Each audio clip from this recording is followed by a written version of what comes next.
চন্দ্রগুপ্ত মৌর্য ভারতের ইতিহাসে এক যুগান্তকারী নাম।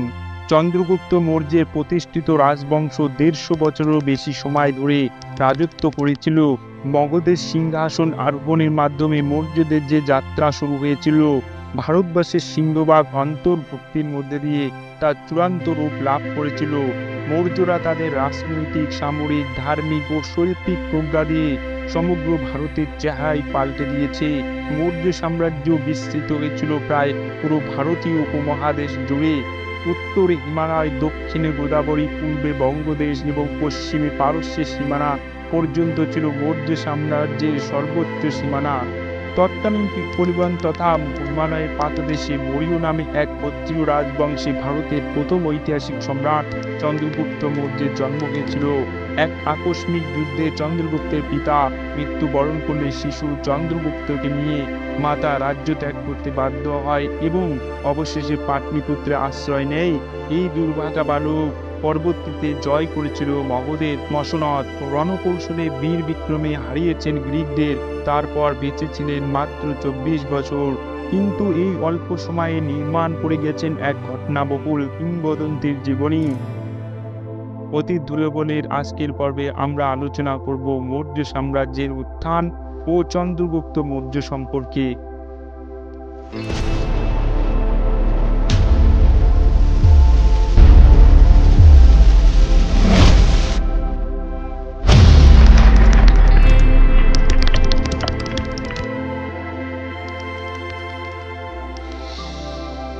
চন্দ্রগুপ্ত মৌর্য সম্পর্কে নানা সত্য মিথ্যা কাহিনী ছড়িয়ে আছে।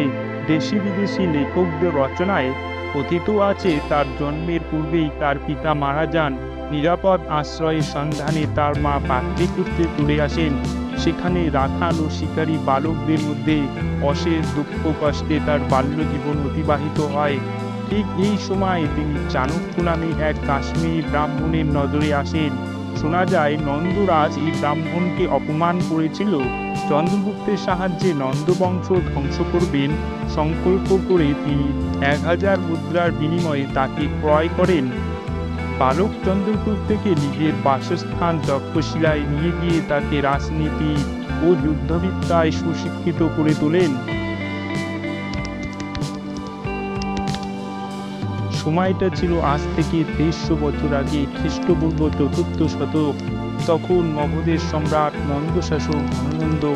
নন্দ সাম্রাজ্য তখন নানা জটিলতায়। নন্দ শাসন সম্পর্কে জনমত তখন প্রবল ক্ষুব্ধ হয়ে উঠেছিল।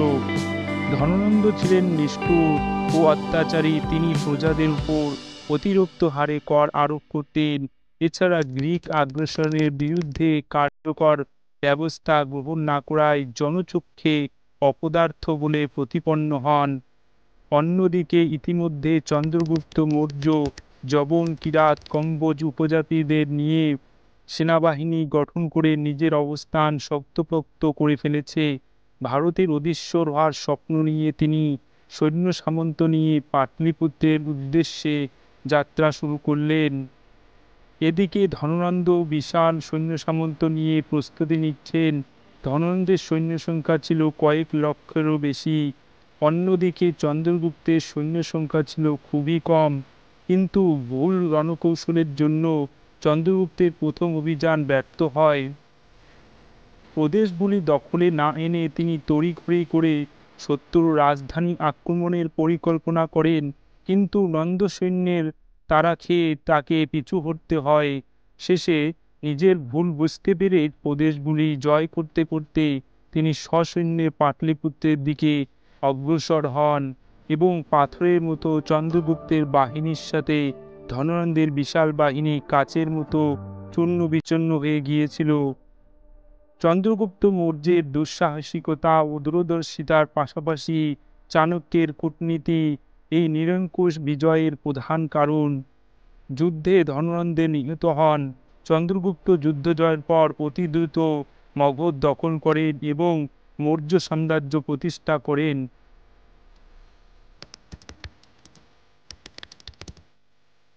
চন্দ্রগুপ্ত মৌর্য মগধ দখলের পর বুঝতে পারেন যে আরও একটি সংগ্রাম তার জন্য অবধারিত।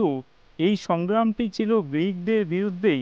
গ্রিকদের আলেকজান্ডার পাঞ্জাব ও ভারতের উত্তর পশ্চিম সীমান্ত অঞ্চলে গ্রিক আধিপত্য স্থাপন করেছিলেন ঠিকই, কিন্তু 323 খ্রিস্টপূর্বাব্দে তার মৃত্যুর পর এই অঞ্চলে ব্যাপক গোলযোগ শুরু হয়। গ্রিকদের বিরুদ্ধে চন্দ্রগুপ্ত মৌর্যের প্রথম সাফল্য আসে সিন্ধু উপত্যকায়। পাঞ্জাবে তার আধিপত্য প্রতিষ্ঠিত হয় আরও কিছু পরে। এইভাবে গ্রিকদের পরাজিত করে তিনি সিন্ধু নদ পর্যন্ত প্রভুত্ব বিস্তার করেন। এরপর আরও একটি গুরুত্বপূর্ণ সংগ্রাম সংগঠিত হয়। সেলুকাসের বিরুদ্ধে চন্দ্রগুপ্ত মৌর্যকে সংগ্রাম করতে হয়। আলেকজান্ডারের মৃত্যুর পর তার সেনাপতি সেলুকাসের ভাগে সিরিয়া ও ভারতবর্ষ সহ পশ্চিম এশিয়ার ভূভাগ পড়ে।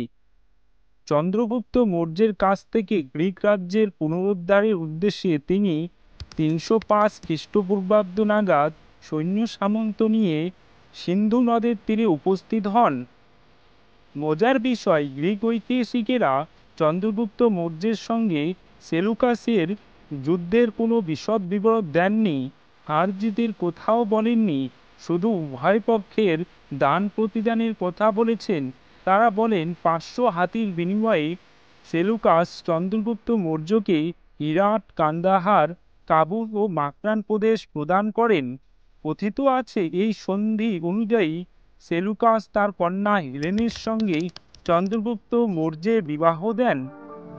এই সময় চন্দ্রগুপ্তের রাজসভায় সেলুকাস মেগাস্থেনিস নামে একজন গ্রিক দূতকে পাঠান।